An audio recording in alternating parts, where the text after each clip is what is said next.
जय हिंद दोस्तों, मैं हूं मनीष और आज हम सीखेंगे ट्रायंगल यानी त्रिभुज की प्रॉपर्टीज़ के बारे में। ठीक है, तो चलते हैं अपनी स्लाइड पे और शुरू करते हैं त्रिभुज को पढ़ना।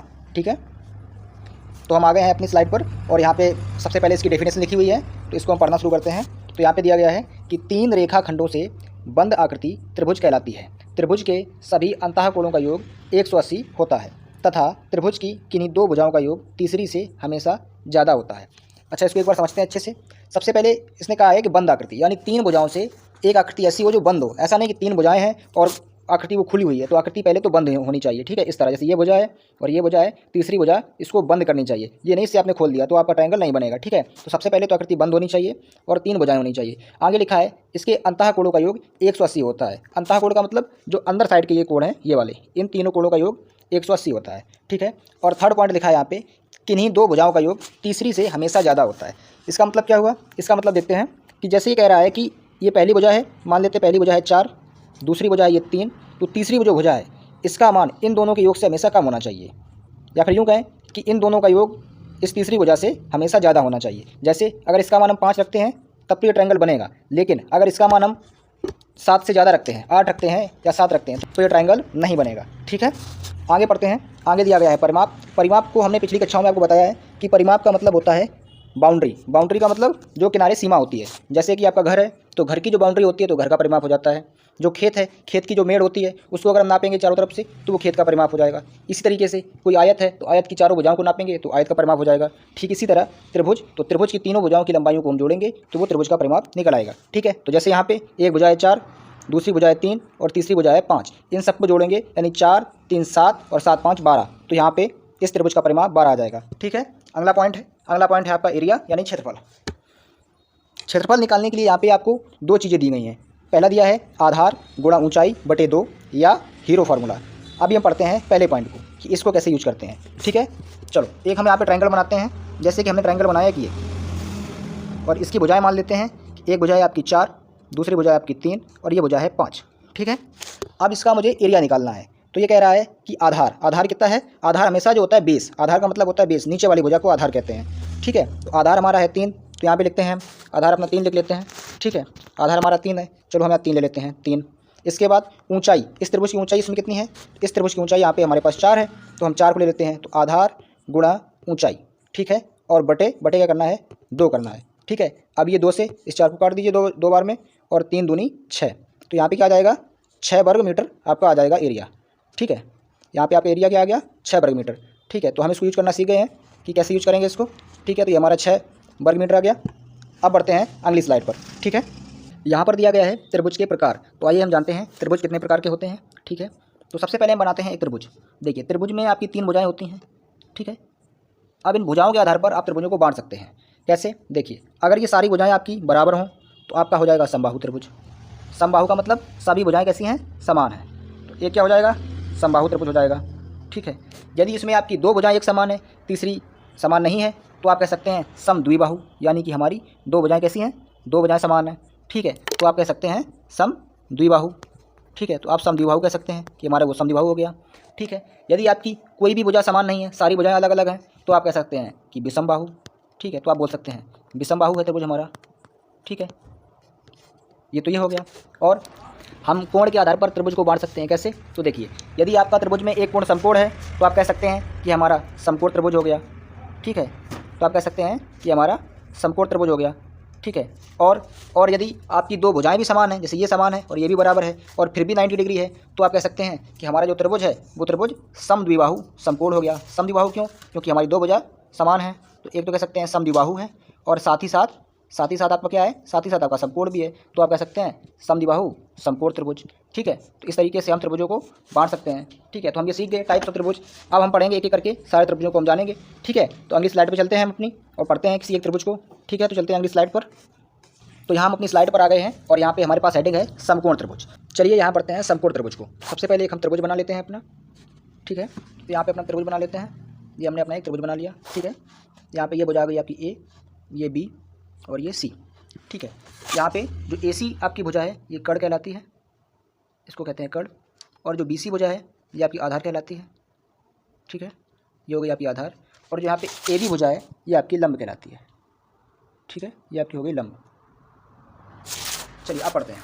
अब इसमें हम इसमें मान लेते हैं कि हमारी ये वाली भुजा 5 है, ये वाली भुजा 4 है और इधर वाली भुजा 3 है। ठीक है, तो सबसे पहले इसका हम परिमाप निकालते हैं। तो परिमाप के लिए क्या होता है, परिमाप के लिए क्या होता है, पेरीमीटर के लिए। तो पेरीमीटर के लिए हम सभी भुजाओं की लंबाइयों को जोड़ देते हैं। तो यहाँ पर क्या है, यहाँ पर एक भुजा है आपकी 5, दूसरी भुजा है आपकी 4 और अगली भुजा है आपकी 3। तो इन सभी को जोड़ेंगे हम, तो आपका क्या आ जाएगा, तो आपका पेरीमीटर आ जाएगा। तो यहाँ पे कितना आया, 5, 4, 9 और 3 12। तो 12 मीटर आपका क्या आ गया, 12 मीटर आपका पेरीमीटर आ गया। ठीक है, अब निकालते हैं यहाँ पे एरिया। एरिया कैसे निकालेंगे, एरिया देखिए, एरिया के लिए होता है आपका, एरिया के लिए क्या फॉर्मूला होता है, एरिया के लिए आपका फॉर्मूला होता है आधार गुणे ऊंचाई बटे 2। ठीक है, तो यहाँ पे करते हैं आधार, यानी आधार का मतलब बेस। तो बेस यहाँ पे कितना है, बेस यहाँ पे 4 है आपका। तो 4 गुणा ऊंचाई, ऊंचाई कितनी है, ऊंचाई 3 है और बटे 2। तो यहाँ पे आंसर कितना आएगा आपका, 4 तिया 12 और 2 से डिवाइड हो जाएगा तो कितना आ जाएगा, 6 मीटर स्क्वायर या फिर 6 वर्ग मीटर। ठीक है, तो 6 मीटर स्क्वायर आपका आ जाएगा। ठीक है, तो ये आपका एरिया आ जाएगा, ये आपका एरिया हो गया, ये 6 मीटर स्क्वायर। ठीक है, तो ये हम सीख चुके हैं समकोण त्रिभुज का एरिया और परिमाप निकालना। ठीक है, तो अब चलते हैं हम अगले टाइप पर, देखते हैं क्या दिया है। अगला त्रिभुज है हमारा समद्विबाहु त्रिभुज। जैसा ये नाम से स्पष्ट है, समद्विबाहु यानी दो भुजाएं हमेशा इसमें समान होंगी। ठीक है, तो एक हम त्रिभुज बनाते हैं, समद्विबाहु त्रिभुज बनाते हैं। जैसे यहाँ पे हम बना रहे हैं त्रिभुज। ठीक है, जैसे कि हमने त्रिभुज बनाया यहाँ पे। ठीक है, मान लेते हैं ये भुजा आपकी ए है, ये भुजा आपकी बी है और ये भुजा आपकी सी है। ठीक है, मान लेते हैं कि आपका ये 6 है, ये भी 6 है और ये वाली भुजा आपकी 4 है। ठीक है, तो अब इसका एरिया या परिमाप कैसे निकालेंगे। तो देखिए, परिमाप निकालने के लिए तो वही तरीका होता है कि तीनों भुजाओं की लंबाइयों को आप जोड़ दीजिए तो आपका परिमाप निकल आएगा। ठीक है, तो यहाँ पे जोड़िए, यहाँ पे आपका पेरीमीटर क्या हो जाएगा, यहाँ पे आपका पेरीमीटर क्या हो जाएगा, तो यहाँ पे आपका पेरीमीटर 6 ये 6 12 और 12 4 16। ठीक है, तो यहाँ पे आपका पेरीमीटर कितना हो गया, यहाँ पे आपका पेरीमीटर हो गया 16 मीटर। ठीक है, यहाँ पे पेरीमीटर हो गया आपका 16 मीटर। ठीक है, अब निकालते हैं एरिया, अब निकालते हैं एरिया। तो एरिया के लिए क्या होता है, एरिया के लिए अभी आपको हमने एक ही फार्मूला बताया है, वो क्या है, वो है आधार गुणे ऊंचाई बटे 2। ठीक है, तो यहाँ पे आपको आधार तो पता है बट यहाँ पे आपको ऊंचाई नहीं पता है क्योंकि कोई भी सीधी रेखा यहाँ पे नहीं है। ठीक है, तो इसके लिए क्या करेंगे हम, इसके लिए हम यहाँ पे ए से, जो ए पॉइंट है हमारा, ए बिंदु है, वहाँ से एक परपेंडिकुलर डालेंगे बी सी पर। ठीक है, तो यहाँ से हम इस पर डालेंगे, ये रहा। ठीक है, डाल दिया। तो अब देखिए, ये जो हमारा बी सी था ये आपका बीच से आधा आधा हो गया, यानी कि 2 इधर हो गया आपका और 2 इधर हो गया। ठीक है, तो अब देखते हैं सबसे नीचे वाला क्या होता है, ये वाला तो बेस होता है, ये वाला कर्ण होता है। यहाँ पे देखिए, यहाँ पे आपका ये वाला क्या हो गया, ये वाला आपका लंब बन गया। ठीक है, तो अब देखिए, अब पाइथागोरस का यूज करके हम लंब को निकालेंगे। तो पाइथागोरस क्या होती है, पाइथागोरस प्रमेय क्या होती है आपकी, तो देखिए यहाँ पे लिखते हैं हम उसको। पाइथागोरस प्रमेय होती है कर्ण का स्क्वायर बराबर लंब का स्क्वायर प्लस आधार का स्क्वायर, ये आपकी होती है पाइथागोरस प्रमेय। ठीक है, तो इसका यूज करके हम यहाँ पर लंब को निकालेंगे। कैसे, तो देखिए, हम यहाँ पे कर्ण की जगह कर्ण रखते हैं। तो कर्ण यहाँ पे कितना है हमारा, 6 है, तो 6 का स्क्वायर करते हैं, 6 का स्क्वायर करते हैं, 6 का स्क्वायर 36 हो गया बराबर। इसके बाद क्या है, लंब का स्क्वायर। लंब तो हमें ये पता ही नहीं है, लंब तो ये वाला हमें पता नहीं है, तो लंब की जगह उसको छोड़ देते हैं, लंबी लिखा रहने देते हैं। प्लस प्लस क्या है, आधार का स्क्वायर। अभी हमारा आधार कितना है, आधार हमारा 2 है, तो 2 का स्क्वायर 4। ठीक है, 2 का स्क्वायर 4 हो गया। अब देखिए, ये 4 जो है आपका, ये 4 आपका उस तरफ जाएगा, ये 4 आपका इस तरफ जाएगा, तो माइनस हो जाएगा 36 में से, तो 4 माइनस हो जाएगा तो कितना बचेगा, तो यहाँ पे बचेगा एल स्क्वायर बराबर 32 यानी कि 32। ठीक है, अब देखिए, अब ये स्क्वायर है इसका, ये इसके स्क्वायर से इस पर हम रूट लगा देंगे। ठीक है, तो एल बराबर क्या आएगा, एल बराबर आएगा आपका, यहाँ पे देखिए अंदर 16 दूनी 32 होता है, तो 16 का 4 बाहर आ जाएगा और रूट के अंदर आपका 2 रह जाएगा। ठीक है, रूट के अंदर आपका 2 रह जाएगा। ठीक है, तो यहाँ पे हमारा लंब कितना आ गया, यहाँ पे हमारा लंब आ गया 4√2। यहाँ पे ये लंब कितना आ गया, ये लंब आ गया 4√2। ठीक है, तो इसको हम यहाँ पे लिख देते हैं, यहाँ पे हम लिख देते हैं कि हमारी ऊंचाई कितनी आ गई, ऊंचाई हमारी आ गई 4√2। ठीक है, 4√2 हमारी ऊंचाई आ गई। अब एरिया निकाल लेते हैं। एरिया क्या होता है, एरिया होता है आधार, आधार कितना है, आधार तो हमारा 4 है, तो यहाँ पे लिखते हैं एरिया बराबर। ठीक है, यहाँ लिखते हैं एरिया बराबर, आधार हमारा कितना है, आधार हमारा 4 है, तो 4 गुणा क्या होता है, गुणा होता है ऊंचाई। ऊंचाई कितनी है, ऊंचाई हमारी 4√2 है, 4√2। ठीक है, और बटे क्या होता है, बटे हमारा 2 होता है।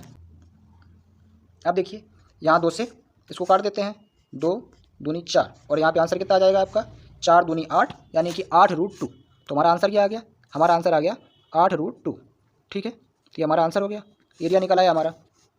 ठीक है।